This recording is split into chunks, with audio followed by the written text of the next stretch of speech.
अस्सलाम वालेकुम। आज मैं लेकर आई हूँ एक नई रेसिपी। नई तो नहीं है, खैर आप लोगों ने बहुत देखी होगी। ये मेरे हस्बैंड की बेस्ट रेसिपी है, उनको बहुत पसंद है।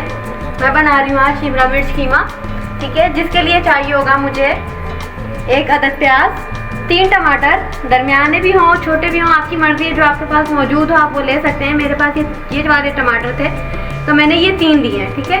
उसके बाद मैं बना रही हूँ ये दो बंदों के लिए मैं ये रेसिपी बना रही हूँ। तो मैंने लिए 1 अदद बड़े साइज की शिमला मिर्च, ठीक है। उसके अलावा उसमें मसाले पड़ेंगे, वो हैं लहसुन, अदरक का पाउडर है मेरे पास, मैंने अदरक का पाउडर लिया है। आपके पास जो भी हो, साबुत हो, जैसा भी हो वो आप ले सकते हैं। मैंने आधा चम्मच अदरक का पाउडर लिया है, आधा चम्मच लिया मैंने हल्दी, आधा चम्मच लिया है मैंने कुटी हुई मिर्च, ठीक है। आधा चम्मच मैंने लिया है नमक। नमक आप कम या ज़्यादा कर सकते हैं, ये आपके ऊपर है आप कैसा लेना चाहते हैं, ठीक है। उसके अलावा मैं डालूंगी कनौर की ये क्यूब। ये अगर आपके पास है तो ठीक है, नहीं है तो कोई मसला नहीं है, इतना ज़रूरी नहीं है। ये मैं सिर्फ टेस्ट के लिए डालती हूँ, ठीक है। बिस्मिल्लाहिर्रहमानिर्रहीम। मैंने डाली है प्याज,